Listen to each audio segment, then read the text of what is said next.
decently old. The next fight up was Greg Hardy and Marcin Tybura. How about a tale of two fights? It was like watching UFC 116 all over again, man. It was insane. It was like Greg Hardy just like on the feet, glorious, just lighting Tybura up on the feet, making Tybura look like the bum that he is. And then Tybura's like, well, I guess I'll just take it down now. And the moment it touches the ground, Greg Hardy's like, I'm exhausted and I have no clue what to do here. And It he just it was lost. it was strange. It was strange because it dude, I think hey, he got in a little bit of trouble for that inhaler, but boy, I think he needs it. Oh yeah. Like, dude, he didn't it wasn't that he got clipped with something and well, I mean, who knows? Maybe he did get clipped with something, we didn't see it, but it didn't look like he did. And it looked like he decided to shell and then not it honestly it looked to me like hey, this guy has the longest active win streak in the heavyweight division. If I lose, not a huge deal. I'll just protect myself until the ref pulls him off, and we'll chalk it up to inexperience. Because I mean, he legit looked like not only that like the skills weren't there, but like he didn't even know. It didn't look like he knew how to apply really anything. We've met and known the Greg Hardy fighter archetype before. He's been gone for the sport, but he will return shortly, and his name is Anthony Rumble Johnson. Greg Hardy is just a heavyweight Anthony Rumble Johnson. He will go out there, throw bombs. The moment he faces adversity or gets tired or it goes to the ground, he's out, and he don't give a shit. Okay, he's not beating himself up about it. He's like, it's all good, bro. He's giving his opponent daps afterwards. He's like, we just made some money and got rich. It Yeah, is what it is. It's what the guy wants to do. Greg Hardy is ginormous. When I was looking at the fight, I'm like, this guy has to cut weight to make 265.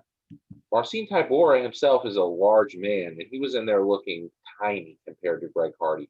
Greg Hardy is ginormous. He is like all of a 300-pound walking around guy. Um, dude. This Absolutely, he's going to get exhausted when he starts going multiple rounds in a fight. So I have to bring up a few things because I feel like Marcin Tybura is getting lost a lot in the discussion of Hardy. I mean, the man has the longest win streak in the heavyweight division currently. That is true. It only He's takes four. also he's also somehow under 40. Mm. Didn't realize that. And his picture on Tapology looks like a 14-year-old boy's head photoshopped on a man's body. Look at that. Apparently, whatever fighting competition he just won, they're gifting him a golden chicken. I think. Are you sure it's not the golden goose? Oh, that's better. Okay, so he was fighting for a royal golden goose. This guy.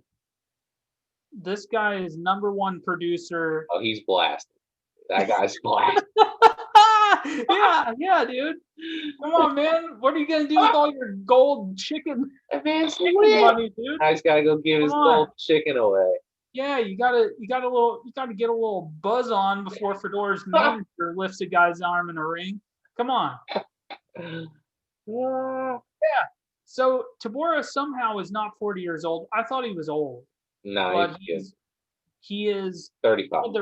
he's a rare heavyweight that's 35 or younger. So good on him for being born in 1985.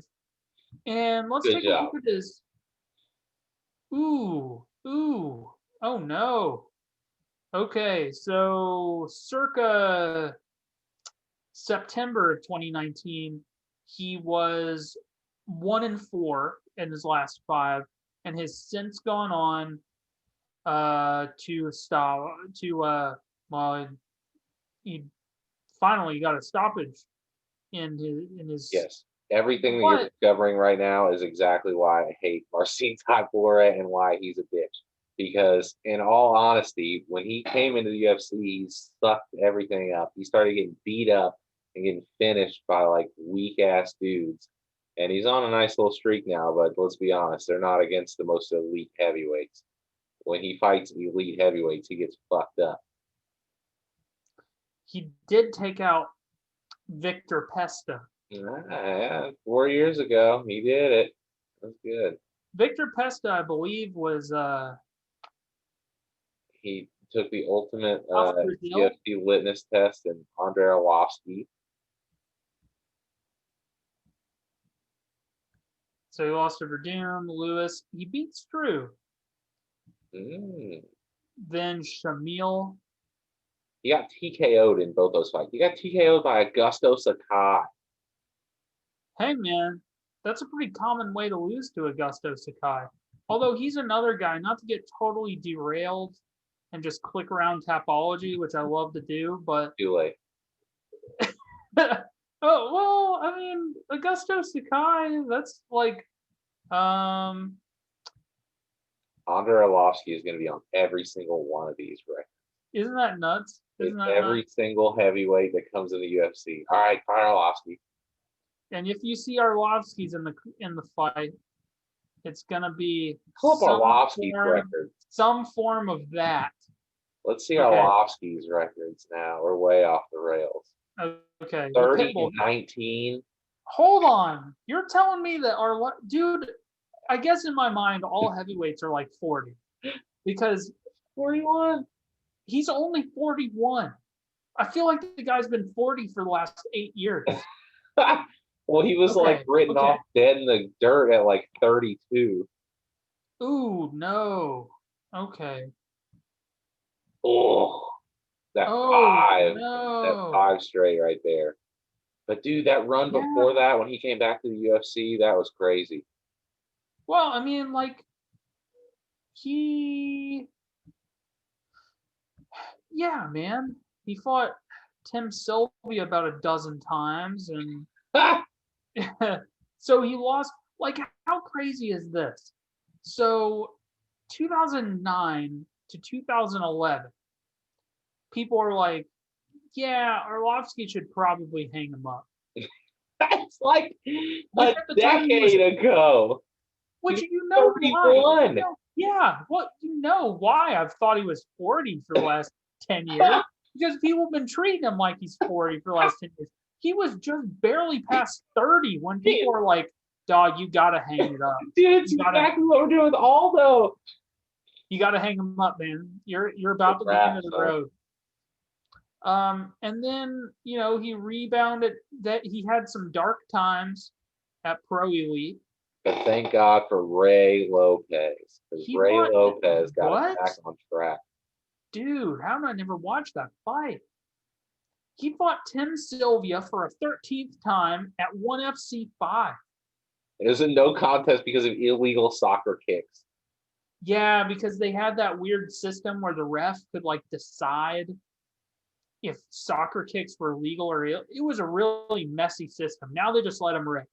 But back then they had to like call it. The ref had to give him the okay. And then that he survived to a decision with Anthony Johnson. Still got his jaw broke right now. That's true. And then yeah, man. And then he went on that little run he had. And then oof. And then oof. And yeah, you know, like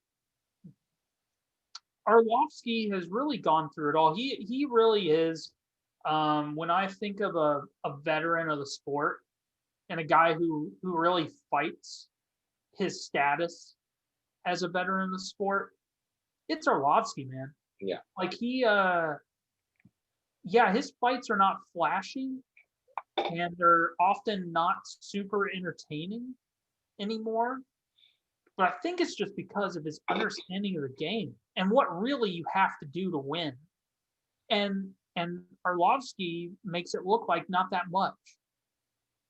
Yeah, Arlovsky is full definition of a gatekeeper. He is the UFC heavyweight gatekeeper. It's like if you come in the UFC and you're heavyweight, you gotta fight Arlovsky, and if you expect to do anything here, you gotta beat him. Because those last two dudes that came in and lost to him, we're not gonna hear about them for a couple of years unless they Yeah, turn yeah. around and come back.